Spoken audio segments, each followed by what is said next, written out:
Good afternoon dear brothers and sisters. మీ అందరికీ కూడా స్వాతంత్ర దినోత్సవ శుభాకాంక్షలు. దేవుడు మనకి స్వాతంత్ర్యాన్ని అనుగ్రహించాడు. స్వేచ్ఛగా మన దేశంలో మన ప్రాథమిక హక్కులు కలిగి ఒక పౌరునిగా జీవించగలుగుతున్నామంటే అది దేవుడు మన పట్ల చూపుతున్నటువంటి కృప ఉన్నది. దాన్ని బట్టి దేవునికి మనం అందరం కూడా ఎంతో కృతజ్ఞమై ఉన్నాము. వివాహము అన్ని విషయంలో ఘనమైనది అని దేవుని వాక్యం మనకి చెబుతుంది. మరి మీరు కూడా వివాహాన్ని ఘనమైనదిగా ఎంచి వివాహం కొరకు సిద్ధపడే విషయంలో వాక్యానుసారంగా సిద్ధపడాలనే ఆశతో ఈరోజు ఈ సెమినార్కి వచ్చిందాన్ని బట్టి మిమ్మల్ని అందరినీ కూడా నేను అభినందిస్తున్నాను. ఈ 4th సెషన్ మనం చూడబోతున్న విషయం ఏంటంటే వివాహానికి అవసరమైనటువంటి ఆర్థికపరమైన సిద్ధపాటు. మీకు షీట్స్ వచ్చాయి కదా, వర్క్ షీట్స్. దాంట్లో 5 అని పడింది బై మిస్టేక్. సో సెషన్ 5 అని ఉన్న షీట్ని తీసుకోండి. టైటిల్ ఏమైనా ఉంటుందంటే వివాహానికి కావాల్సిన ఆర్థికపరమైన సిద్ధపాటు. ఏ సిద్ధపాటుకైనా కూడా ప్రార్థనలోనే మనం సిద్ధపడాలి కాబట్టి దేవుని సహాయం కోసం మనం వెళ్దాము. Let us look to God for help in prayer. పరలోకమందున్న మా తండ్రి, మీ ఘనమైన నామమునకు స్తుతులు చెల్లిస్తున్నామయ్యా. మీరు మమ్మల్ని ప్రేమించి మీ ప్రియకుమారుని ద్వారా మాకు ఇచ్చిన రక్షణ బట్టి, మీ పిల్లలుగా చేసుకున్న దాన్ని బట్టి, మీతో ఇచ్చినటువంటి అన్యోన్య సంబంధాన్ని బట్టి మీకు ఎంతగానో కృతజ్ఞతలు చెబుతున్నాం. మాకు ఇచ్చిన నిరీక్షణ బట్టి మీకు కృతజ్ఞతలు.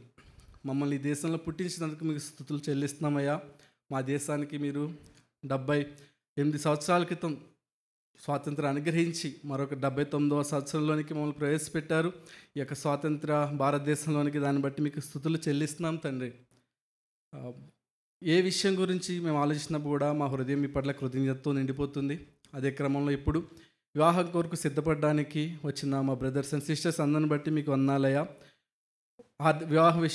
వివాహంలో ఆర్థికపరమైన విషయాల గురించి ఎలా సిద్ధపడాలనే ఈ సెషన్లో నేను మాట్లాడబోచుండగా నా నోటికి కావాల్సిన మాటలు మీరు అనుగ్రహించండి. వింటున్న వారికి క్షేమాభివృద్ధి కలిగజేయడానికి, వారి మరింతగా వారి వివాహ జీవితంలో నీ కొరకు మంచిగా సిద్ధపడడానికి, ఫైనాన్షియల్గా ఇది హెల్ప్ఫుల్గా ఉండడానికి, వాళ్ళకున్న సమస్యల్ని తీర్చడానికి, తద్వారా నీ కొరకు మహిమకరంగా వారి వివాహ జీవితం ఉండే విషయంలో ఇది సహాయపడడానికి ఈ సెషన్ని దీవించండి. ఎట్లాంటి డిస్ట్రాక్షన్స్ లేకుండా మీకు సహాయాన్ని కోరుకుంటూ ఈ ప్రార్థనను యేసుక్రీస్తు ప్రభువారి నామమున మీకు సమర్పిస్తున్నాం మా తండ్రి. ఆమేన్.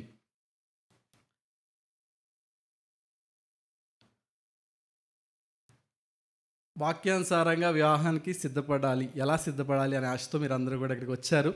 ఆల్రెడీ చాలా విషయాలు మీరు మార్నింగ్ సెషన్స్ నుంచి కూడా వింటున్నారు. అందులో భాగంగానే వివాహంలో ఎదురయ్యే ఆర్థికపరమైన విషయాల్ని, బాధ్యతల్ని మనం ఎలా నెరవేర్చాలి అనే అవగాహన గురించి, ఎట్లా మనం సిద్ధపడాలి అనే విషయాల్ని ఈ సెషన్లో నేను మీతో మాట్లాడబోచున్నాను. మనకి ఆర్థికపరమైన విషయాన్ని హ్యాండిల్ చేయడానికి వివాహంలో సిద్ధపాటు అవసరమా? అవసరం. ఆటోమేటిక్గా ఆ టైం వచ్చినప్పుడు మనకు అవసరమైనట్టుగా ఫైనాన్సెస్ మనం యూస్ చేయొచ్చు కదా. సిద్ధపాటు అవసరమా అంటే మీరందరూ ఇప్పుడు చెప్తున్నట్టుగా సిద్ధపాటు అవసరమే.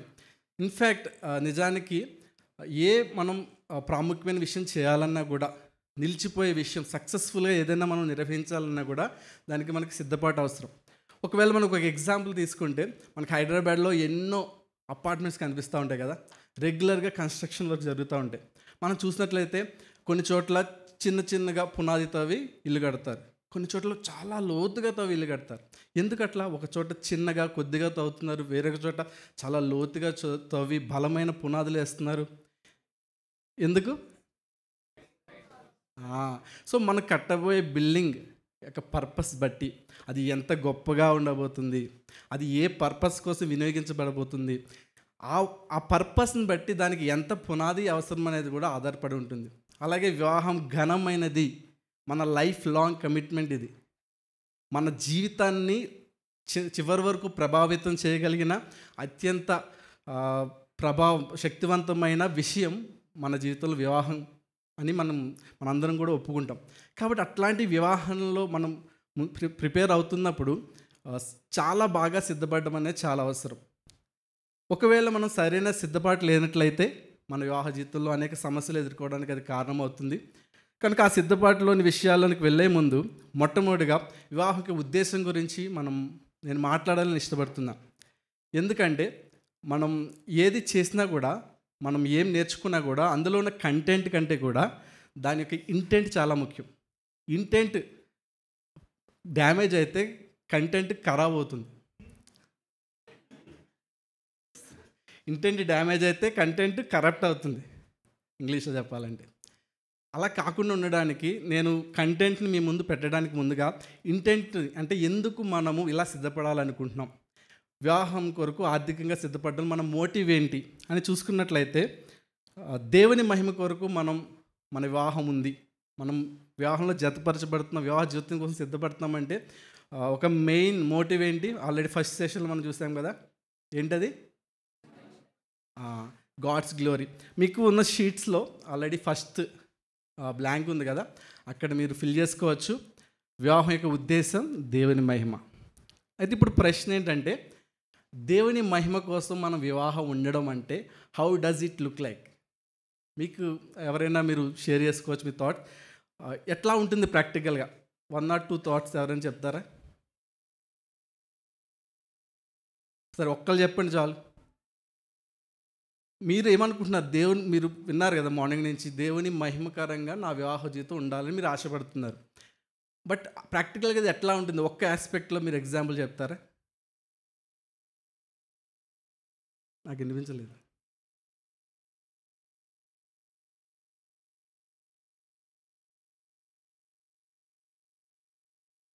సూపర్, మంచి పాయింట్ శ్రావణ్ బ్రదర్ చెప్పారు.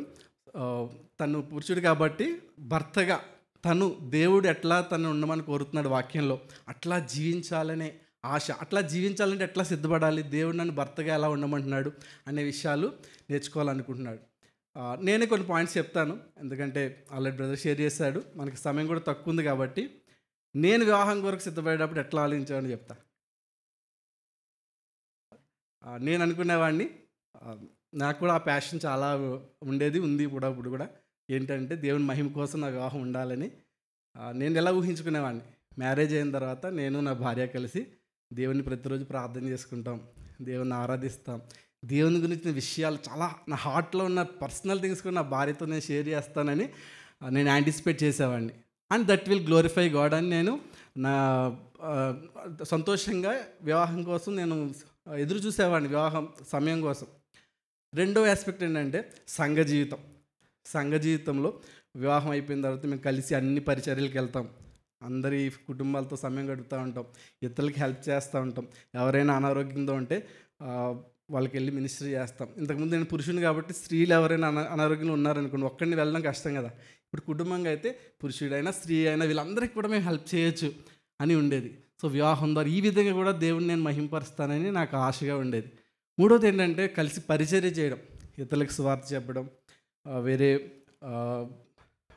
ప్రజల్ని వారికి సువార్త చెప్పి వాళ్ళకి మినిస్టర్ చేసి ఆయా విధాలుగా దేవుని వైపు నడిపించడం. అంటే సువార్త పరిచర్య గ్రేట్ కమిషన్ని నెరవేర్చడంలో కూడా నేను వివాహం చేసుకుంటే మరింతగా హెల్ప్ అవుతుంది. ఒక్కడిని చేసిన దానికంటే ఇద్దరుగా మేము ఇంకా చాలా బాగా చేయొచ్చు అని నాకు ఆశ ఉండేది. ఓకే, సో నేను 3 రకాల ఎగ్జాంపుల్స్ చెప్పాను, 3 కేటగిరీస్ కూడా చెప్పాను మీకు. ఒకటి పర్సనల్గా నేను నా భార్యని ప్రేమించడం, ఆ విషయాల్లో ఇందాక శ్రావణ్ బ్రదర్ చెప్పినట్టుగా. రెండోది సంఘ జీవితంలో మనం మరింత ఎఫెక్టివ్గా ఉండడానికి అది హెల్ప్ అవుతుంది. గ్రేట్ కమిషన్ నెరవేర్చే విషయంలో కూడా మన వివాహ జీవితము గాడ్ని గ్లోరిఫై చేయాలని నేను అట్లా అనుకునేవాడిని. సో అవే విషయాల్ని బైబిల్ కూడా మనకు బోధిస్తుంది కదా. కాబట్టి ఇప్పుడు మనం ఏదైతే ఇప్పుడు సిద్ధపాటు ఉంది, సిద్ధపాటులోని విషయాలని చెప్పే ముందు ఈ పర్స్పెక్టివ్లో విషయాలను చూడవలసిందిగా నేను మిమ్మల్ని రిక్వెస్ట్ చేస్తున్నా. ఎందుకంటే నేను ఇప్పుడు మాట్లాడబోతుంది వేటి గురించి? ఫైనాన్సెస్, ధనం. ముందు సెషన్లోనే ఫనీ బ్రదర్ గట్టిగా వార్నింగ్ ఇచ్చారు. ఏమైనా వార్నింగ్ ఇచ్చారు? ధనాపేక్ష సమస్తమైన కీడులకి మూలం. So be careful, that is very very true. ధనాపేక్ష సమస్తమైన కీళ్ళకి మూలమని బైబిల్ ఎన్నోసార్లు ఎంతో స్పష్టంగా మాట్లాడుతుంది. అండ్ మనం ఎవరం కూడా దానికి ఎగ్జంప్షన్ కాదు. మనం ధనాన్ని హ్యాండిల్ చేసేటప్పుడు సరైన మోటివ్స్తో దాన్ని హ్యాండిల్ చేయకపోతే అది ఎంత మేలు చేయగలదో అంత హాని కూడా మనకు చేయగలదు. కాబట్టి మనము దేవుని మహిమపరిచే చక్కని మంచి వివాహ జీవితం కలిగి ఉండడానికి ఈ ఫైనాన్షియల్ రిలేటెడ్ సిద్ధపాటు గురించి ఏదైతే విషయాలు నేర్చుకుంటున్నారో అవి మీకు హెల్ప్ అవ్వాలనే మోటివ్తోనే దయచేసి వీటి వినండి. ఆ విధంగా మనం అట్లాంటి మోటివ్తో మిగిలిన విషయాలు మనం నేర్చుకుందాం. దేవుని మహింపరచాలని ఎన్నో ఆశలతో మనం వివాహంలో ఎంటర్ అవుతాం. వివాహం ఎంతో ఎక్సైట్మెంట్గా ఉంటుంది కదా, చాలా ఎక్సైట్మెంట్గా ఉంటుంది వివాహం అయ్యేంత వరకు కూడా.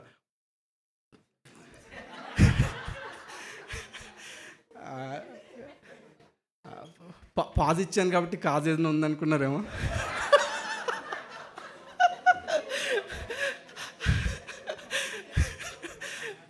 ఆ పాజ్ని క్లోజ్ చేసి కొనసాగుతాను. అంటే అంత ఎక్సైట్మెంట్ ఉంటుంది. కానీ వివాహం అయిన తర్వాత ఇద్దరు వ్యక్తులు కలిసి జీవించడం ప్రారంభమవుతుంది కాబట్టి చాలా రకాలైన బాధ్యతలు ఒకరి పట్ల ఒకరు నెరవేర్చవలసిన అవసరం ఉంటుంది. కాబట్టి అక్కడ మనకి సమస్యలు బయటికి కనబడడం ప్రారంభమవుతుంది. పర్సనాలిటీ ప్రాబ్లమ్స్ వల్ల సమస్యలు వస్తాయి. ఒకరికి ఒకటి నచ్చితే ఇంకొకరికి ఇంకోటి నచ్చుతుంది. ఒకరు ఒకలా చేద్దామంటే భార్య ఒకలా చేద్దామంటే భర్త వేరేలాగా చేద్దామని, ఇట్లా రకరకాల కారణాల వల్ల యాక్చువల్ మ్యారీడ్ లైఫ్లో దినదినము అనేక సమస్యల్ని ఎదురవుతూ ఉంటాయి. వాటిని అధిగమిస్తూ దేవుడికి ఇష్టమైన వివాహ బాంధవ్య జీవితాన్ని కట్టుకుంటూ ముందుకు కొనసాగడం ఎవ్రీడే టాస్క్గా భార్యాభర్తలకు ఉంటుంది. అండ్ ఎట్లా భార్య భర్త పట్ల ఉండాలి, భర్త భార్య పట్ల ఉండాలని ఎఫ్సి లెసన్ పత్రిక 5వ అధ్యాయంలో మనకి చివరి వచనాలు స్పష్టంగా ఉంటుంది. ఆల్రెడీ మనం గత సెషన్స్లో మీరు విన్నారు కాబట్టి నేను వాటిని రిపీట్ చేయట్లేదు. ఆ విధంగా మంచి ఎంతో ఆశలతో వచ్చింది మనకి ఎన్నో సమస్యలు ఎదురవుతాయి ప్రాక్టికల్గా మ్యారేజ్ లైఫ్లో అయినా విన్నాం. అయితే ఫైనాన్షియల్ రిలేటెడ్ మ్యాటర్స్ వల్ల కూడా భార్యాభర్తల మధ్య చాలా సమస్యలు వస్తాయి. కాబట్టి ఇప్పుడు నేను మ్యారేజ్లో వచ్చే అన్ని రకాల సమస్యల గురించి మాట్లాడబోవట్లేదు, ఎందుకంటే ఈ సెషన్ ఫైనాన్షియల్ మ్యాటర్స్ గురించి. కాబట్టి ఫైనాన్షియల్ ప్లానింగ్లో కావచ్చు, ఫైనాన్షియల్ మ్యాటర్స్ని మేనేజ్ చేసే విషయంలో కావచ్చు, మనం సరిగా లేకపోవడం వల్ల ప్రాక్టికల్గా మనకి ఎట్లాంటి సమస్యలు రావచ్చు అనే విషయాన్ని గురించి ఇప్పుడు మాట్లాడుకుందాం. మీ నుంచి నేను కొన్ని రెస్పాన్సెస్ ఎక్స్పెక్ట్ చేస్తున్నాను. మీకు ఆల్రెడీ తెలిసి ఉంటాయి, మీరు ఎక్స్పీరియన్స్ చేస్తున్నాయని చెప్పొచ్చు. కొన్ని చెప్పండి, ఫైనాన్షియల్ ప్రాబ్లమ్స్ వల్ల మ్యారేజ్లో వచ్చే ఇష్యూస్ ఏంటి. మీకు ఆల్రెడీ షీట్ ఉంది, నేను మీ షీట్లో ప్రకారం వెళ్తున్నాను. So you can fill also in your sheet. 1, 2, 3, 4, 5 ఉన్నాయి కదా. నేను చెప్తున్నప్పుడు నేను ఫిల్ చేయను అని చెప్పను, మీకు ఆ ఫ్లోలో ఫిల్ చేసుకుంటూ వెళ్ళిపోండి. ఓకే, 1 or 2 రెస్పాన్సెస్ మీ నుంచి నేను ఎక్స్పెక్ట్ చేస్తున్నాను. అప్పులు పాలైపోవడం, సరైన ఫైనాన్షియల్ మేనేజ్మెంట్ లేకపోతే, ఇంకా మనస్పర్ధలు రావడానికి కారణమవుతుంది. Thank you brother and sister. నేను ఇంకొన్ని కారణాలు కూడా రాశాను, సమయం మనకి సద్వినియోగం చేసుకోవడానికి నేను కూడా కొన్ని పాయింట్స్ చెప్తాను. సిస్టర్ చెప్పినట్టుగా అప్పులు పాలైపోవడం, కుటుంబ అవసరాలను మనం తీర్చుకోలేకపోవడం, తర్వాత కుటుంబ జీవితానికి సరైన తగినంత సమయం ఇవ్వలేకపోవడం. ఎందుకు? ఫైనాన్సెస్ మనకు సరిపడా లేనప్పుడు భార్య భర్త ఇద్దరు ఉద్యోగం చేయాల్సిన నీడ్ వస్తుంది. అట్లా వచ్చినప్పుడు ఏమవుతుంది, ఇద్దరు అలసిపోతారు, కలిసి అన్యోన్యంగా మాట్లాడుకోలేరు. ఇందాక నేను ఏమని చెప్పాను, మ్యారేజ్ అయిన తర్వాత దేవుని విషయాలు మాట్లాడుకుంటాం, కలిసి ప్రార్థన చేసుకుంటాము అని అనుకుంటాం. కానీ ఇలాంటి సమస్యల వల్ల దానికి టైం ఇవ్వలేం. ఇంటెన్షన్ ఉంది కానీ ప్రిపరేషన్ సరిగా లేకపోవడం వల్ల అది మిస్ అవుతూ ఉంటాం. అంతేకాదు భార్యాభర్తల మధ్య ఇందాక తమ్ముడు చెప్పినట్టుగా మనస్పర్ధలు, సరైన అండర్స్టాండింగ్ లేకపోవడం వల్ల, అంటే ఫైనాన్సెస్ని ఎట్లా మేనేజ్ చేయాలి, దేనికి ప్రియారిటీ ఇవ్వాలి, ఒకవేళ భార్యాభర్తల మధ్య విభేదం వచ్చినప్పుడు ఎట్లా డిసైడ్ చేసుకోవాలి, ఇట్లాంటి అవగాహనలు లేకపోవడం వల్ల గొడవలు వస్తాయి. కొన్నిసార్లు ఈ గొడవలు ఎంత తీవ్రంగా ఉంటాయంటే విడాకులు కూడా దారితీస్తాయి. ఫైనాన్షియల్ ఇష్యూస్ వల్ల విడాకులు కూడా వెళ్ళిపోయిన వాళ్ళు చాలామంది ఉన్నారు. వీటన్నిటి వల్ల వచ్చేది ఆబ్వియస్గా ఏంటి, మానసిక ఒత్తిడి, ప్రెషర్. మైండ్ అంతా కూడా పడుకున్నా కూడా ఇవే ఆలోచనలు, రేపు పలానా ఈఎంఐ కట్టాలి ఎట్లా, పలానా నీడ్ ఉంది, ఆ వస్తువు కొనాలి ఎట్లా, ఈ ఇంట్లో సరుకులు తేవాలి ఎట్లా, లేకపోతే భార్యాభర్తల మధ్య వచ్చిన గొడవల్లో మనశ్శాంతి లేకుండా ఉంటుంది. అదేవిధంగా దాని ఫలితంగా వచ్చేది ఏంటి, మనం ఫుల్ బిజీగా ఉంటాం, టెన్షన్స్తో ఉంటాం, కాబట్టి నెమ్మది లేకుండా ఉంటాం. కనుక సంఘంలో యాక్టివ్గా మనం పార్టిసిపేట్ చేయలేం, సంఘ పరిచర్యల్లో పాల్గొనలేం, ఇతరులకి పరిచర్య చేయాలన్నా, ఇతరుల లైఫ్లో ఇన్వెస్ట్ చేయాలన్నా మనం చేయలేం. ఏ ఆశలతో అయితే మన వివాహ జీవితంలో ఎంటర్ అయ్యామో వాటిలో అనేకమైనవి మనం చేయలేని పరిస్థితిలోకి వెళ్ళిపోతూ ఉంటాం. ఎందుకు ఇట్లాంటి పరిస్థితులు మన వివాహ జీవితంలో వస్తూ ఉంటాయి? మనకి ప్రాపర్ ఫైనాన్షియల్ ప్రిపరేషన్ లేకపోవడం వల్ల. కనుక అక్కడ ఫైనాన్షియల్ ప్రిపరేషన్ అంటే అర్థం ఏంటి? మీకు అక్కడ నిర్వచనం రాశాను చూడండి. ఊహించిన మరియు ఊహించని ఆర్థిక పరిస్థితులను ఎదుర్కొనేందుకు సిద్ధంగా ఉండడం. వివాహ జీవితంలో అనేక రకమైన ఎక్స్పెక్టెడ్ సిచ్యువేషన్స్ మనకు ఎదురవుతాయి. అంటే మనకు తెలుసు, ఓకే ఇప్పుడు నాకు మ్యారేజ్ అయింది కాబట్టి కొన్ని నెలల తర్వాత కన్సీవ్ అయితే పిల్లలు పుడితే మెటర్నిటీ ఎక్స్పెన్సెస్ ఉంటాయి. సో అది ఊహించిన ఎక్స్పెన్సెస్. పిల్లలు పుట్టారు కాబట్టి ఆ పిల్లలకి కొన్ని సంవత్సరాల తర్వాత ఎడ్యుకేషన్ ఎక్స్పెన్సెస్ స్టార్ట్ అవుతాయి. అది ఊహించింది. అలా మనకి కొన్ని ఊహించిన ఫైనాన్షియల్ సిచ్యువేషన్ మనకు తెలుసు. అంతేకాదు ఊహించని ఆర్థిక పరిస్థితులు కూడా మనకు ఎదురవుతూ ఉంటాయి. అంటే ఏంటి? మెడికల్, అనుకోకుండా సడన్గా మనం సిక్ అయిపోయాం, హాస్పిటల్లో అడ్మిట్ అయ్యి 3 రోజులు ఉన్నాం, ఒక 30,000 బిల్లు పడింది. అది మనం అన్ఎక్స్పెక్టెడ్. కానీ దాన్ని ఎదుర్కోవడానికి మనం సిద్ధంగా లేకపోతే ఆ 30,000 ఎక్కడి నుంచి వస్తాయి? ఎవరి దగ్గర అప్పు చేయాలి. అగైన్ అప్పు చేస్తున్నామంటే that itself is a big blow to our financial situation. అప్పు చేస్తున్నామంటే అదే మన ఆర్థిక స్థితిని ఎంతో డ్యామేజ్ చేస్తూ ఉంటుంది. కనుక అట్లాగా expected and unexpected, both expected and unexpected పరిస్థితుల్ని ఎదుర్కోవడానికి ముందుగానే మనల్ని మనం ఎలా సిద్ధపడి చేసుకోవాలి అనేది చెప్పేదే ఈ ఆర్థికమైన సిద్ధపాటు, ఫైనాన్షియల్ ప్రిపేర్నెస్ అంటే. మరి ఇంత ప్రాముఖ్యమైన సిద్ధపాటు గురించి మరి అందరూ ఆలోచిస్తున్నారా? దేవుని పిల్లలుగా విశ్వాసులుగా ఉన్న మనం అందరం ఆలోచిస్తున్నామంటే ఒక బాధాకరమైన విషయం ఏంటంటే, నా అనుభవంలో నేను చెప్తున్నాను, చాలామందికి ఈ విషయాల్లో మంచి అవగాహన లేదు. ఇక్కడే అని కాదు, నేను చాలామందికి నా జీవితంలో పరిచయం వాళ్ళకి బట్టి నేను చెప్తున్నాను. ఎందుకు అట్లా లేదని నేను గమనించినప్పుడు ఒక 3 కారణాలు నాకు కనిపించాయి.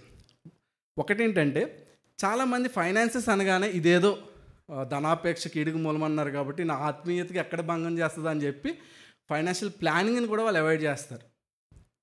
దేవునిపై విశ్వాసం లేకపోవడంగా చూస్తారు దేన్ని? ఫైనాన్షియల్ ప్లానింగ్ని. రెండోది, ఆర్థికంగా ఎలా ప్లాన్ చేసుకోవాలి అనే మేనేజ్ చేసుకోవాలని అవగాహన లేకపోవడం వల్ల మరికొంతమంది ఈ విషయాల్లో సరైన సిద్ధపాటు లేకుండా ఉండడం మనం చూస్తాం. మూడో కేటగిరీ ఏంటంటే సోమరితనం. తెలిసినప్పటికీ కూడా చేయడానికి బద్దకించడం, లేజీగా ఉండడం, కష్టపడడానికి ఇష్టపడకపోవడం, డిసిప్లైన్గా ఉండడానికి వాళ్ళు విల్లింగ్నెస్ చూపకపోవడం వల్ల కూడా ఈ ఫైనాన్షియల్ ప్రిపేర్నెస్ లేకపోవడం మనం ప్రజల్లో చూస్తూ ఉంటాం. కనుక ఆర్థిక సిద్ధపాటు అంటే ఏంటి, అది లేకపోవడం వల్ల వివాహ జీవితంలో వచ్చే నష్టాలు ఏంటి, దాని యొక్క ప్రాముఖ్యత ఏంటి అని మనకు అర్థమైంది. ఇప్పుడు మరి ఎట్లా మనం సిద్ధపడాలి అనే విషయాల్ని మనం 1 by 1 చూసుకుందాము. ఆ విషయాల గురించి నేను చెప్పబోయే ముందు ఒక వాక్యాన్ని చదివి నేను ముందు కొనసాగాలి ఇష్టపడుతున్నాను. ఎఫెసీయులకు రాసిన పత్రిక 5వ అధ్యాయము 31వ వచనం. ఈ వాక్య భాగము భార్యాభర్తల మధ్య ఉన్న సంబంధం గురించి మనకు వివరిస్తుంది.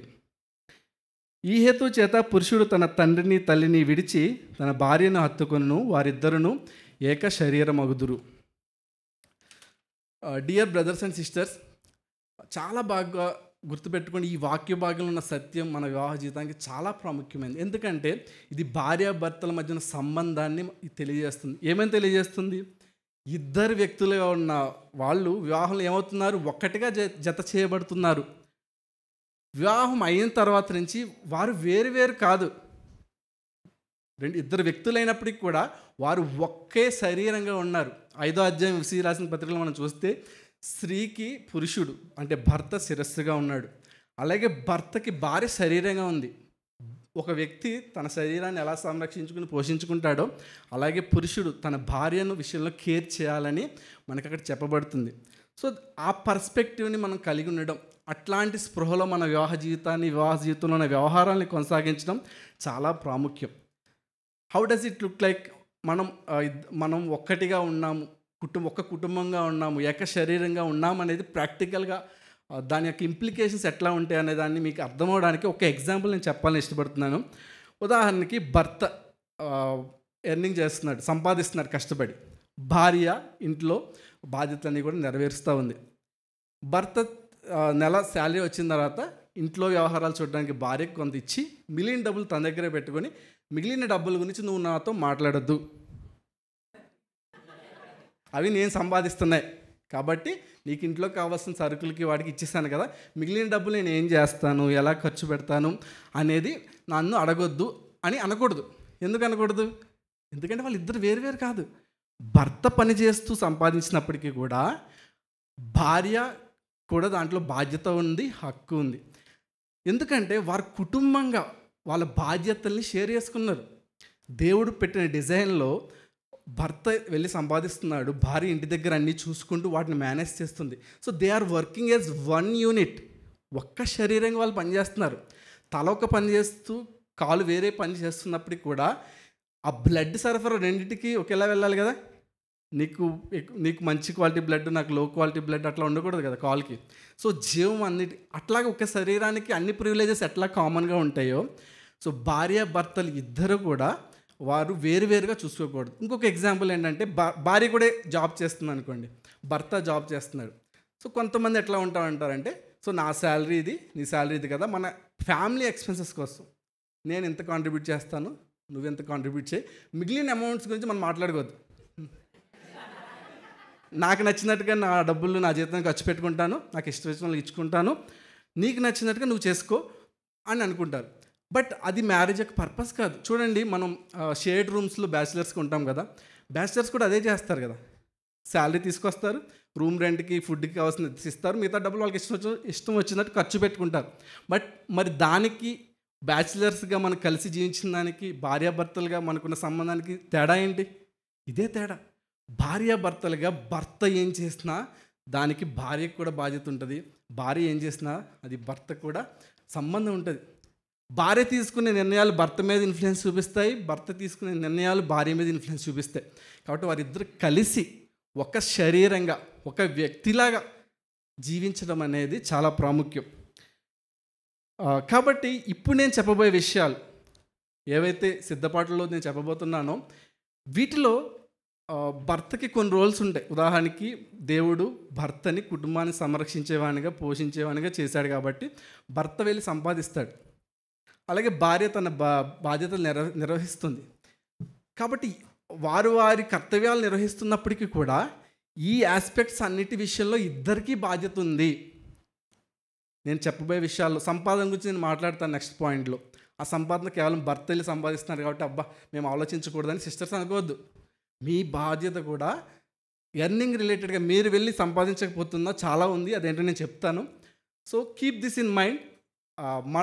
మీరు ఇద్దరిది బాధ్యత, ఇద్దరు ఒక్కటిగా ఈ విషయాన్ని చూడాలి. వివాహం అయిన తర్వాత భార్య భర్త మేము ఒకటి, ఎప్పుడు కూడా నువ్వేరు నేను వేరు అనే భావన రావద్దు.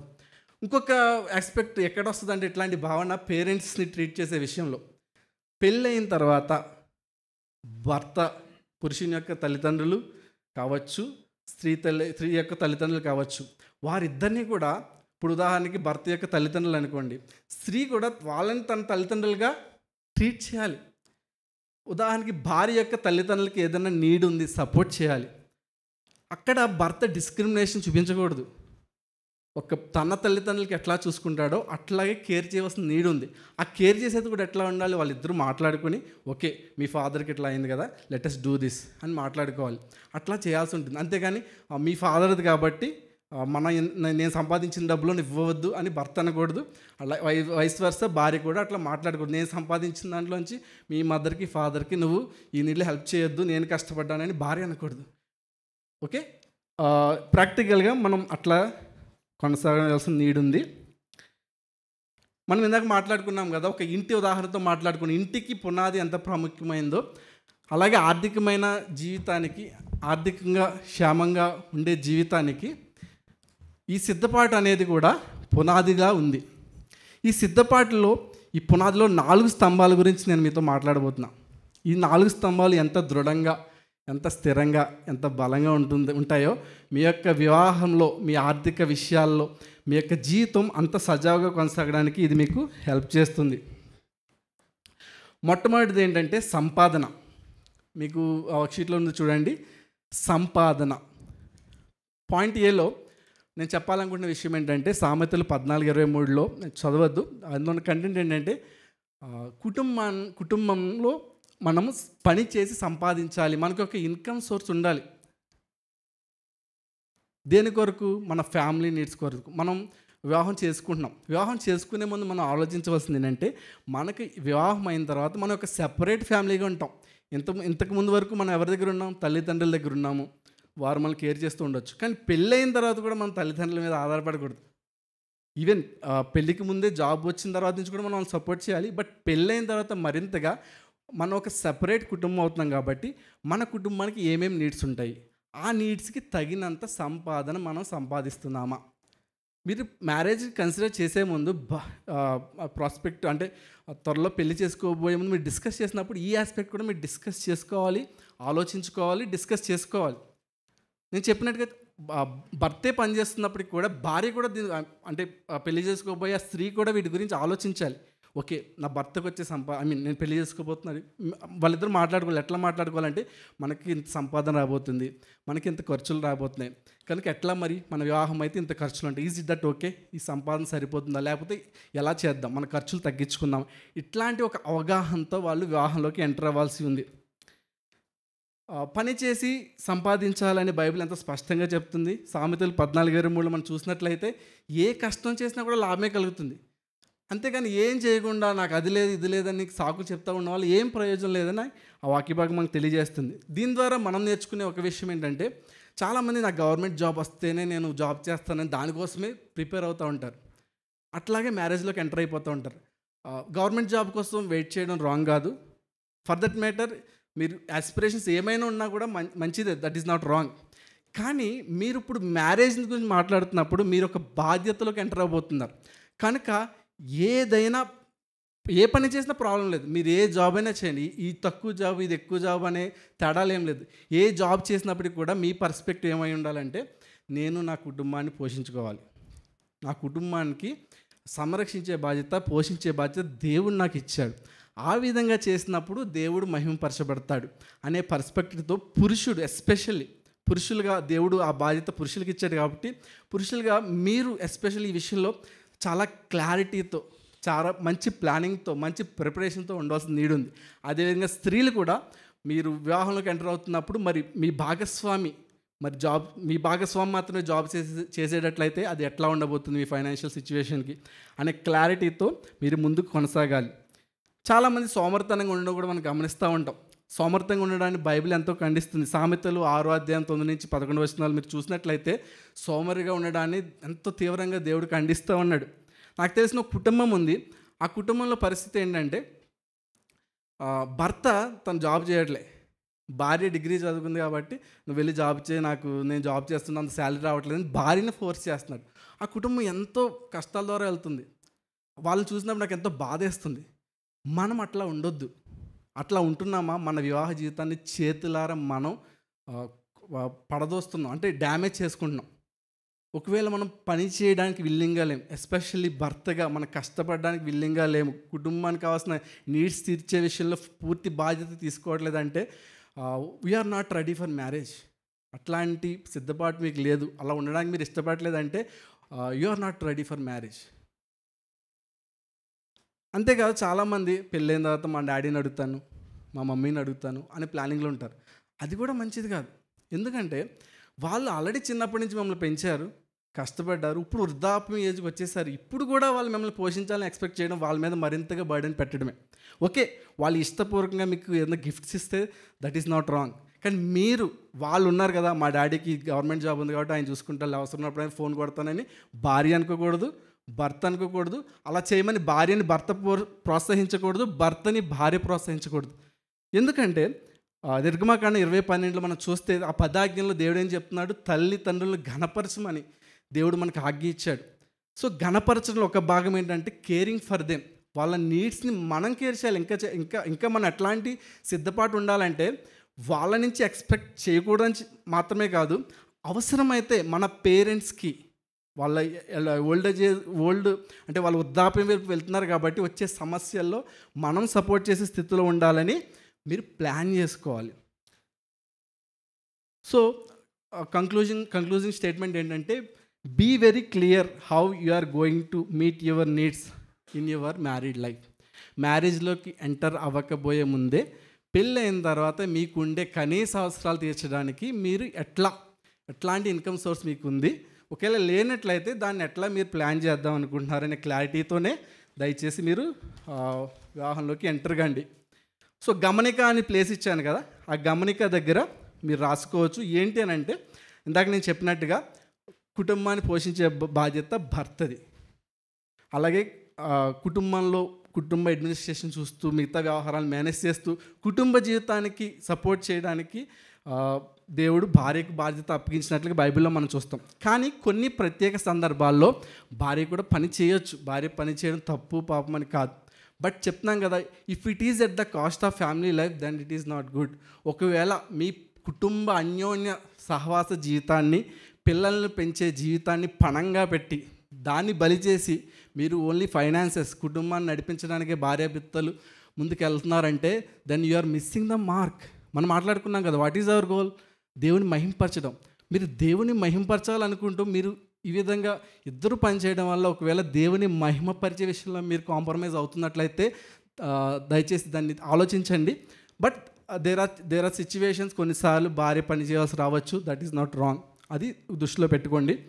అదేవిధంగా భర్త బయటకు వెళ్ళి పని చేస్తాడు, భార్య ఇంట్లో ఉంటుందని దేవుడు డిజైన్ చేస్తాడని చెప్తున్నారేంటి? భర్త సుపీరియరా, మేము ఇన్ఫీరియరా అని మీరు ఫీల్ అనుకోవద్దు. ఇవి కేవలం బాధ్యతలు మాత్రమే. ఆయా బాధ్యతలు మీరు నిర్వహిస్తున్నారు అంతే. భర్త బయటకు వెళ్ళి సంపాదించినంత మాత్రాన్ని, ఇందాక నేను చెప్పాను కదా, ఆయన గొప్ప కాదు. భార్య ఇంట్లో ఉండి ఇంటి బాధ్యతలు చూసుకున్నంత మాత్రాన తక్కువ కాదు. మళ్ళీ చెప్తున్నాను, భర్తని వేరుగా చూడొద్దు, భార్యని వేరుగా చూడొద్దు. భర్త పని చేస్తున్నాడు అంటే నా భర్త పని చేస్తున్నాడు అని మీరు అనుకోవాలి. నా భర్త, there comes the relation. My husband is working, is not separate person. ఇంకా చెప్పాలంటే నా చెయ్యి కదిలింది అంటే నేనే కదా, నా నోరు మాట్లాడిందంటే నేనే కదా, నా భర్త పనిచేసినంటే నేనే పని చేస్తున్నాను అనే డిగ్నిటీ మీరు ఫీల్ అవ్వాలి. ఒకవేళ భార్యని కూడా తక్కువ చూడదు. భార్య ఇంట్లో ఉంటుందంటే యు ఆర్ ఆల్సో పార్టిసిపేటింగ్ అన్నట్టుగా యూ హ్యావ్ టు, మనం ఏకత్వం అనే భావన మన ప్రతి ఆస్పెక్ట్లో ఉండాలి. సో మనం రెండో స్తంభానికి వెళ్దాం. మొదటి స్తంభం, మొదటి పునాదిలో మొదటి స్తంభం ఏంటి? సంపాదన. రెండవది ఖర్చుల నిర్వహణ. మనం ఎంత సంపాదిస్తున్నప్పటికీ కూడా మన ఖర్చులు మన సంపాదన యొక్క పరిధిలో లేకపోతే అగైన్ మనకి వచ్చేదేంటి? అప్పు. సంపాదన కంటే ఖర్చులు పెరిగితే వచ్చేది అప్పు, దానివల్ల వచ్చేది ముప్పు. చేయకు ఆ తప్పు. సో ఎట్లా మరి మరి కొన్నిసార్లు అనిపిస్తూ ఉంటుంది, మాకు అంత శాలరీ లేదన్నా, మాకు తగినంత శాలరీ లేదు, మరి అప్పు చేయకుండా ముందుకు వెళ్ళేలాగా అని మీరు అనొచ్చు. దానికే మనకి బడ్జెటింగ్ అనేది చాలా హెల్ప్ అవుతుంది. సో బడ్జెటింగ్ అంటే అర్థం ఏంటంటే, మనకు వస్తున్న ఇన్కమ్ ఎంత, మనకి మంత్లీ ఉండే ఖర్చులు ఎంత అని మనం ముందుగానే రాసుకోవాలి. ఒక పేపర్లో కానీ, ఒక ఎక్సెల్ షీట్లో కానీ. సో ఇక్కడ డిస్ప్లే అవుతుంది చూడండి ఒకసారి, బడ్జెట్ అనేది ఎట్లా ఉంటుంది అనేది. సో ఇట్లా నేను సింపుల్గా రాశాను, 76,000 రాశాను కాబట్టి అంత ఉండాలనుకోవద్దు. నేను కొన్ని ఫిగర్స్ రాస్తే టోటల్ అంత అయింది. సో అట్లా మీరు రాసుకోవాలి. హౌస్ రెంట్కి ఎంత, ఫ్రూట్స్కి ఎంత, పాలకి ఎంత, పిల్లల ఫీజుకి ఎంత, మినిస్ట్రీకి ఎంత, ఇతరులకి హెల్ప్ చేయడానికి ఎంత, అన్నీ రాసుకోండి. అందులో రాసుకున్న తర్వాత ఉదాహరణకి ఇక్కడ 76,000 వచ్చింది, మీ శాలరీ 75,000. ఏం చేయాలి? మీరు కట్ చేయాలి. ఏం కట్ చేయాలి? ఎక్కడ ఫ్రూట్స్ కట్ చేస్తారా? సరే, ఏదో ఒకటి కట్ చేయండి.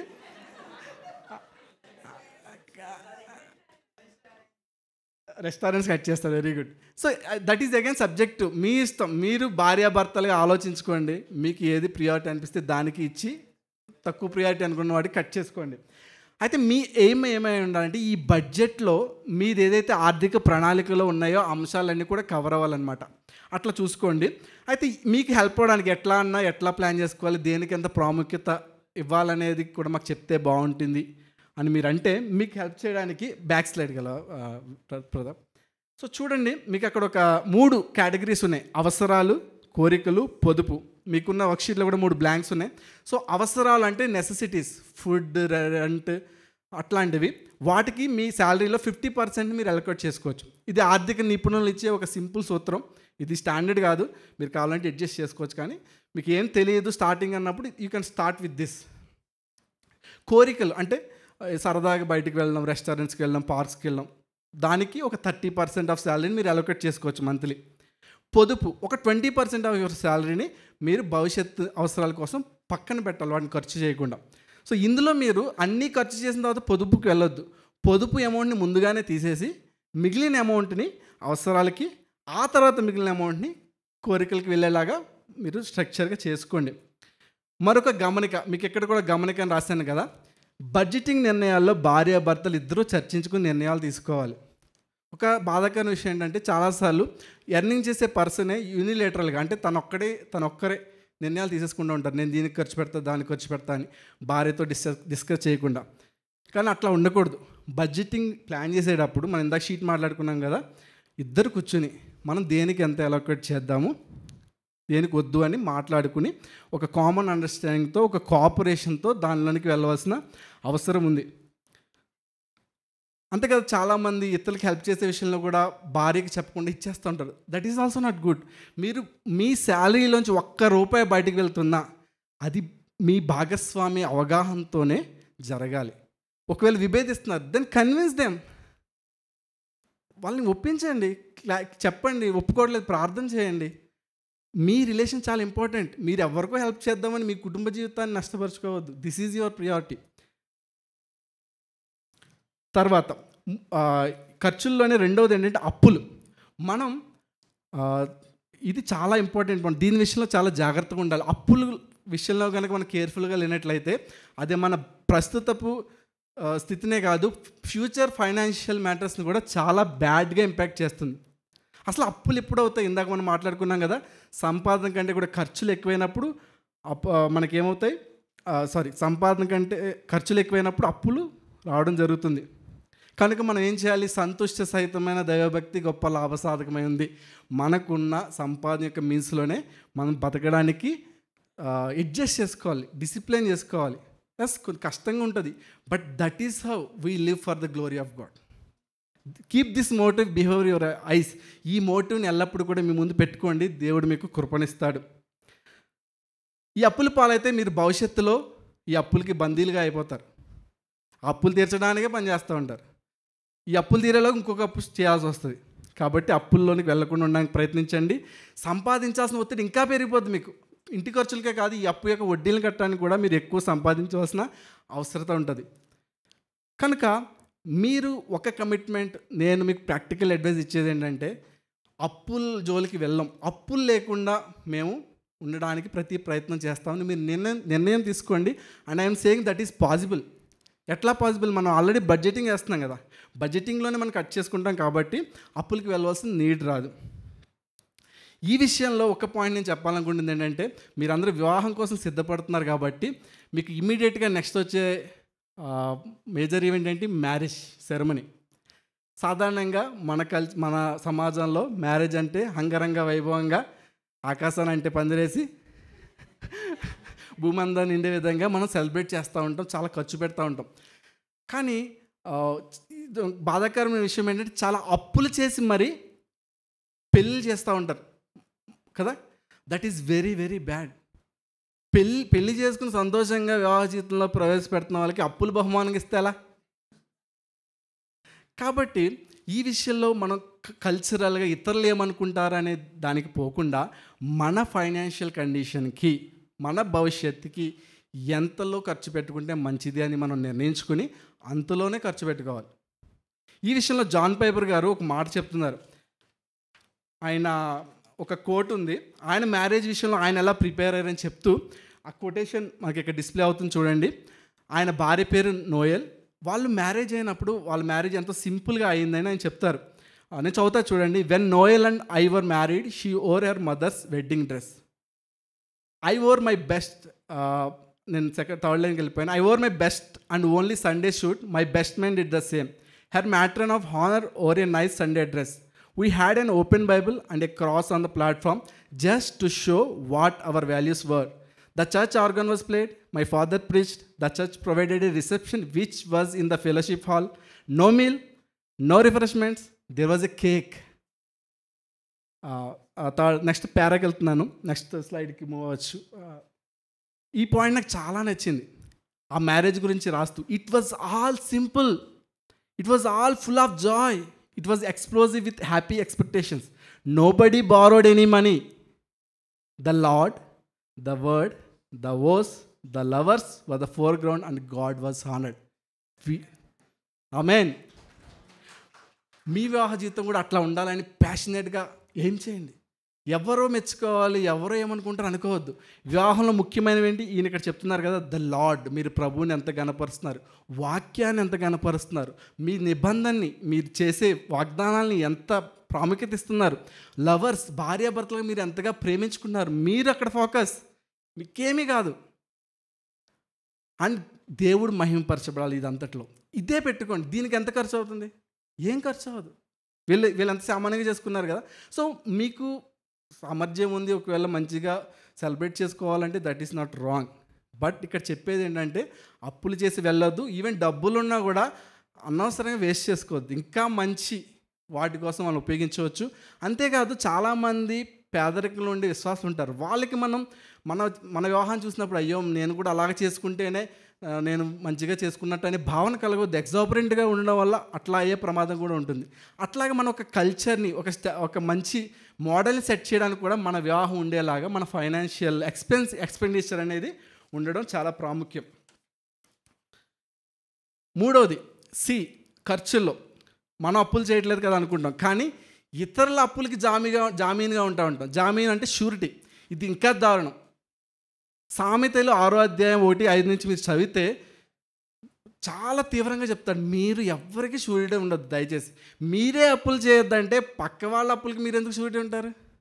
షూరిటీ అంటే అర్థం ఏంటి? వాళ్ళు తీర్చకపోతే నేను తీరుస్తానని. అది మిమ్మల్ని మీరుగా తీసుకెళ్ళి ఉరిలో పెట్టుకోవడం అనమాట. దయచేసి అట్లాంటి పొరపాటు చేయొద్దు. అంతగా మీ ఫ్రెండ్స్ ఎవరైనా షూరిటీ ఉండమని మిమ్మల్ని అడుగుతుంటే నేను షూరిటీ ఉండలేను, చార్టీ కావాలంటే చేస్తానని చెప్పి మీ దగ్గర ఉండి కొద్దిగా డబ్బులు ఇవ్వండి. ఓకే, సో క్లారిటీ వచ్చింది అనుకోండి కదా. షూరిటీ జోలికి పోవద్దు. అవసరమైతే హెల్ప్ చేయండి, మీ ఫ్రెండ్ కాబట్టి, మీకు రిలేటివ్స్ కాబట్టి. సో ఇవన్నీ కూడా వైజ్ ఫైనాన్షియల్ మేనేజ్మెంట్లో ఎక్స్పెన్సెస్ రిలేటెడ్గా మీరు తీసుకోవాల్సిన జాగ్రత్తలు. I'm moving to the third pillar. 3వ పిల్లర్ గురించి నేను మాట్లాడుతున్నాను. భవిష్యత్తు కొరకు పెట్టుబడి పెట్టడం. ఇది కూడా చాలా ప్రాముఖ్యం. మనం ఇందాక మాట్లాడుకున్నాం కదా, ఊహించే పరిస్థితుల కొరకు ఎదుర్కోవడానికి సిద్ధంగా ఉండడం. మనం ఈరోజు సంపాదిస్తున్న డబ్బు ఈరోజే ఖర్చు పెట్టడానికి కాదు. కానీ దురదృష్టవశాత్తు లేకపోతే బాధాకరమైన విషయం ఏంటంటే చాలామంది అట్లాగే వాళ్ళ ఎక్స్పెన్సెస్ ఉంటాయి. ఒకరోజు ఆ మంత్ వచ్చిన శాలరీ ఆ మంతే మొత్తం ఖర్చు అయిపోతుంది. మనం ఇప్పుడు సంపాదించేది భవిష్యత్తులో మనం సంపాదించలేని సమయంలో కూడా మనకు ఉపయోగపడేలాగా ఉండాలి. భవిష్యత్తులో ఒక్కసారిగా వచ్చే ఎక్కువ ఖర్చులు, ఉదాహరణకి మెటర్నిటీ ఎక్స్పెన్సెస్, పెళ్ళి అవుతుంది, ఒక 1 yearకో 2 yearsకో పిల్లలు పుడతారనుకోండి, ఒక్కసారిగా 3 lakhs దాకా మీకు ఖర్చు అవుతుంది అనుకోండి మినిమం. ఎక్కడి నుంచి తీసుకొస్తారు? ప్లాన్ చేసుకోకపోతే. మ్యారేజ్ అయినప్పటి నుంచి మీరు ప్లాన్ చేసుకుని సేవ్ చేస్తే బహుశా దాన్ని అప్పు చేయకుండా మీరు మీట్ అవ్వచ్చు. కానీ చాలాసార్లు ఏం చేస్తామంటే అప్పు చేస్తూ ఉంటాం. ఎందుకు అప్పు చేస్తున్నాం? మనం ప్రిపేర్ అయ్యలేం కాబట్టి, మన ఫ్యూచర్లో రాబోయే అవసరాల కోసం. కనుక భవిష్యత్తు కోసం ప్లాన్ చేసి పెట్టుబడి పెట్టడం, ఇన్వెస్ట్ చేయడం అనేది మనకి ఫ్యూచర్ నీడ్స్ని తీర్చుకోవడానికి చాలా హెల్ప్ అవుతుంది. కొన్ని మనకి భవిష్యత్తులో ఉండే అవసరాలు ఏంటి? ఒకటి నేను మెటర్నిటీ చెప్పాను కదా, చిల్డ్రన్ ఎడ్యుకేషన్, చిల్డ్రన్ మ్యారేజ్, అదేవిధంగా ఇంపార్టెంట్ అసెట్స్ ఏమైనా కొనుక్కోవాలనుకుంటున్నాం, అంటే హౌస్ కొనుక్కోవాలనుకుంటున్నాం, ఒక కార్ మనకి నీడ్ ఉంది. మనం చాలాసార్లు ఏం చేస్తామంటే అప్పు చేసి వీటిలోకి వెళ్ళిపోతూ ఉంటాం. But again we need to think, ఒకవేళ మన ఇన్కమ్ సోర్స్ ఏదైనా ఎఫెక్ట్ అయితే చేసిన అప్పు ఎట్లా భర్తీ అవుతుంది? అగైన్ ఈ అప్పు ఎన్ని సంవత్సరాలు ఉంటుంది? మేజర్ అసెట్స్ అయినప్పుడు ఎంత 20-30 years మనం దానికి బౌండ్ అయిపోతాం. మనం ఒక విషయానికి మనం స్వేచ్ఛగా జీవించేది కదా ఏమవుతుంది? వీటన్నిటిని ఫిల్ చేయడానికి, ఈ అప్పులు తీర్చడానికి మనం జీవించాల్సి వస్తుంది. మిమ్మల్ని మీరు అలా బందీలుగా చేసుకోకుండా ఉండాలంటే వీలైనంత వరకు అప్పుల జోలి పోకుండా వెళ్ళడం మంచిది. అగైన్ అప్పులు చేయడం మరీ తప్పని కాదు. ఇంట్రెస్ట్ రేట్స్, కండిషన్స్ ఇవన్నీ చూసి ప్రాక్టికల్గా there is exception. But simple rule ఏంటంటే అప్పుల జోలికి వెళ్ళకుండా మీరు యాక్టివ్గా ప్లాన్ చేసుకోండి. ఒక 7 సంవత్సరాలు ఇల్లు కట్టుకుందాం అనుకున్నారు, సేవ్ ఫ్రమ్ నౌ. ఇప్పటి నుంచి ఇన్వెస్ట్ చేయండి. మంత్లీ ఇంత ఇన్వెస్ట్ చేయండి. ఎంత అమౌంట్ కావాలి మీకు? 10 సంవత్సరాలతో ఇంత అమౌంట్ కావాలి. ఈ మంత్లీ ఎంత ఇన్వెస్ట్ చేస్తే, ఎంత నేను పొదుపు చేసుకుంటే అప్పటికి రీచ్ అవుతాను, అలా ప్లాన్ చేసుకుని ఇన్వెస్ట్ చేసుకోండి. అప్పు లేకుండా మీరు దానిలోకి వెళ్ళిపోవచ్చు. అంతేకాదు మీకు ఓల్డేజ్కి వచ్చిన తర్వాత సంపాదన ఉండదు కదా, చాలా జాబ్స్కి పెన్షన్ ఉండదు. మరి ఎట్లా మన పోషణ? అప్పుడు సడన్గా మనకి మనీ రావాలంటే వస్తుందా? రాదు. కనుక మనం జాయిన్ అయిన ఫస్ట్ మంత్ నుంచి మన రిటైర్మెంట్ డే కోసం you have to start planning. ఇంకోటి ఏంటంటే ఖర్చులు పెరిగిపోతూ ఉంటాయి రోజు రోజుకి, అవునా? ఒక 20 సంవత్సరాల క్రితం రూ. 7 ఉండే పాల ప్యాకెట్ ఇప్పుడు రూ. 40 అయింది. 5 టైమ్స్, మోర్ దెన్ 5 టైమ్స్ పెరిగింది కదా. సో అలాగే మనం భవిష్యత్తులో ఒక 10 ఇయర్స్ తర్వాత వచ్చే గోల్స్, 15 ఇయర్స్ తర్వాత వచ్చే నీడ్స్ అనేవి ఎట్లా ఉండబోతున్నాయి అంటే చాలా ఎక్కువ మనీని డిమాండ్ చేస్తాయి. దానికోసం ఇప్పటి నుంచి మనం ఇన్వెస్ట్ చేస్తే మనం ఇన్వెస్ట్ చేసే అమౌంట్ అది కూడా గ్రో అవుతూ ఉంటుంది కాబట్టి ఆ నీడ్స్ తీర్చుకోవడానికి హెల్ప్ అవుతుంది.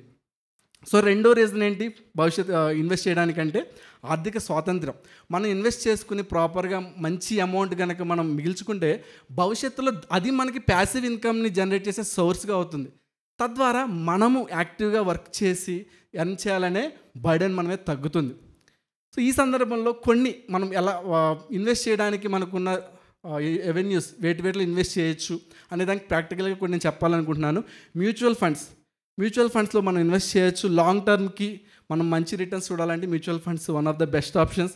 గోల్డ్ బాండ్స్, అవి కూడా మనకి గోల్డ్లో ఇన్వెస్ట్ చేస్తాయి, గవర్నమెంట్ సెక్యూరిటీ ఉన్న బాండ్స్ ఇవి. బ్యాంక్ ఫిక్స్డ్ డిపాజిట్స్ మనం తక్కువ కాలానికి 1 or 2 years చేయాలనుకుంటున్నప్పుడు we can consider that. Recurring deposits, monthly కొద్దిగా మనం సేవ్ చేయాలనుకుంటున్నాం, తక్కువ కాలానికి సేఫ్గా ఉండే చోట సేవ్ చేయాలనుకుంటున్నాం, బ్యాంక్ రికరింగ్ డిపాజిట్స్. ఇంకా చాలా ఉన్నాయి. జస్ట్ మీకు ఒక ఐడియా కోసం డీటెయిల్గా కావాలంటే యూ కెన్ మీరు పర్సనల్గా స్టడీ చేయవచ్చు. తర్వాత 4వ స్తంభం దగ్గరికి నేను వెళ్తున్నాను.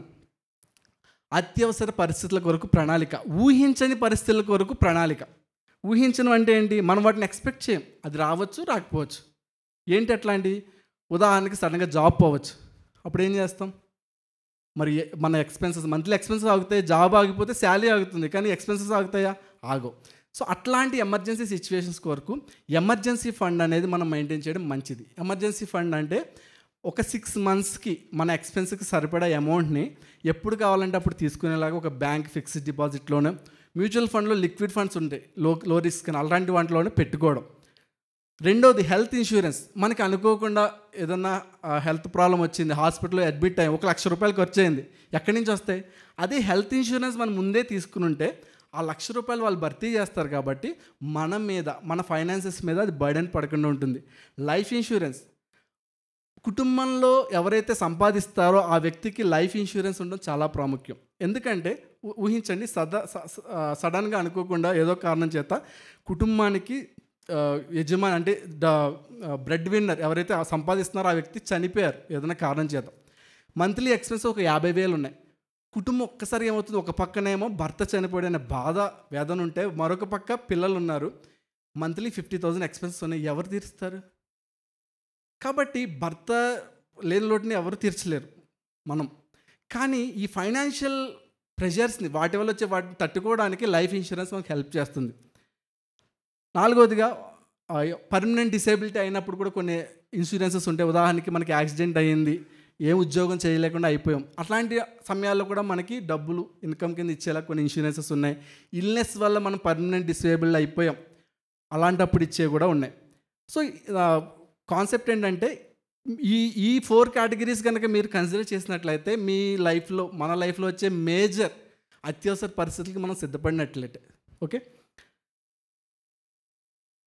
సో మనం ఇందాక మాట్లాడుకున్నాం కదా, ఆర్థిక సిద్ధపాటు అంటే ఏంటి? మన వివాహ జీవితంలో ఎదురయ్యే ఊహించిన అండ్ ఊహించని పరిస్థితులను ఎదుర్కోవడానికి సిద్ధపడ్డాం. ఇప్పటి వరకు చెప్పిన 4 స్తంభాలు: సంపాదన, ఖర్చులు, 3 ఇన్వెస్ట్ చేయడం, ఫ్యూచర్ కోసం ప్లాన్ చేసుకుని మీ ఫ్యూచర్ గోల్స్కి తగినట్టుగా ఇన్వెస్ట్ చేయడం, 4వది ఎమర్జెన్సీ సిచ్యువేషన్స్ కోసం ముందుగానే ప్రిపేర్ అయి ఉండడం. ఇవి మీరు చేసినట్లయితే మీరు ఆల్మోస్ట్ సాధారణంగా మనకు వచ్చే అనేక పరిస్థితుల్ని హ్యాండిల్ చేయడానికి రెడీగా ఉన్నట్టే. అది మీకు ఆల్రెడీ అర్థమై ఉంటుంది మనం చూసిన ఆస్పెక్ట్స్ చూస్తే. సో ఫైనల్గా కంక్లూడింగ్ మనం చూసుకుంటే, ఆర్థిక సిద్ధపాటు యొక్క ప్రాముఖ్యత వివాహంలో ఏంటి అనేది మనకు అర్థమైంది. మనం ఏదైతే మోటివ్తో, అంటే దేవుని మహిమపరచాలని, దేవునికి మహిమకరమైన వివాహ జీవితం జీవించాలని వివాహంలో ఎంటర్ అయ్యాం. అందులో ఫైనాన్షియస్ వల్ల మనకు వచ్చే ఇష్యూస్ని ప్రాపర్గా హ్యాండిల్ చేయడం ద్వారా మనము దేవునికి మహిమకరంగా జీవించడానికి అది మనకి హెల్ప్ అవుతుందనే ఆశతో మనం మంచిగా వీటిని నేర్చుకుని వీటిని అవలంబించి దాని ద్వారా మేలు పొందడానికి ఇది సహాయం చేయను గాక. మీకు చివరి ఉన్నాయి కదా, ఏ విధంగా ఒకవేళ ఇవి ఫాలో అయితే అది మనకి హెల్ప్ చేయొచ్చు గాడ్ని గ్లోరిఫై చేయడానికి మన వివాహ జీవితం ద్వారా అంటే, కుటుంబ అవసరాలు తీరుస్తుంది. కుటుంబాన్ని సంరక్షించి పోషిస్తున్నారంటే మీరు ఏం చేస్తున్నారు? దేవుని మహింపరుస్తున్నారు. రోజువారీ పనుల్లో ఆర్థికపరమైన ఒత్తిడి తగ్గిస్తుంది.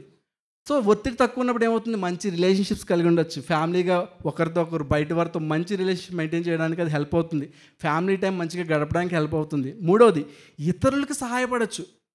గల్తీ పత్రికలు అంటాడు, మీరు అందరికీ మేలు చేయడానికి ప్రయత్నించండి అని ఉంటుంది. ఎఫ్సి పత్రికలో మీరు చేతులతో కష్టపడి ఇతరులకి పంచిపెట్టేవారిగా ఉండండి అని చెప్పబడుతుంది. ఆ విధంగా ఇతరులకి ఫైనాన్షియల్గా మనం హెల్ప్ చేయొచ్చు, మనం ఫైనాన్షియల్గా స్ట్రాంగ్ ఉన్నప్పుడు. ఫోర్త్ పాయింట్, స్థానిక మరియు సార్వత్రిక సంఘ పరిచర్యలకు సహకారం అందించవచ్చు. మిషన్స్కి, మినిస్ట్రీకి మనం సపోర్ట్ చేయొచ్చు. ఆర్థిక స్వాతంత్రం ఉంటుంది. అంటే మనం కష్టపడి పనిచేస్తాను ఇల్లు గడుస్తుందనే పరిస్థితి ఉండదు. ప్రాపర్గా ఇన్వెస్ట్ చేసుకుంటే అది ప్యాసివ్ ఇన్కమ్ మనకు వస్తుంటే ఏమవుతుంది? మనకి ఎంతో ఫ్రీ టైం ఉంటుంది. ఆ టైంని మనం ఏదైతే గోల్స్ ఉన్నాయో, లైఫ్ గోల్స్ ఇంపార్టెంట్, వాటికి ఉపయోగించవచ్చు. ఏంటి ఆ గోల్స్? ఒక 2 గోల్స్ ఏంటంటే సంఘ పరిచర్యలో ఎక్కువగా పాల్గొవచ్చు, ఎక్కువ మినిస్ట్రీలో పాల్గొవచ్చు, ఎక్కువ సమయం ఇవ్వచ్చు, ఎక్కువ బైబిల్ స్టడీ చేయొచ్చు, ఎక్కువగా ఇతరులు సేవ చేయొచ్చు. అదేవిధంగా ఇతరులకి సేవ చేయడానికి, ఇతరులతో గడపడానికి, వాళ్ళ లైఫ్లో ఇన్వెస్ట్ చేయడానికి కూడా మనం సిద్ధంగా ఉంటాం. మరి ఈ విధంగా దేవుణ్ణి మహింపరచాలి అనే ఆశతో మీరు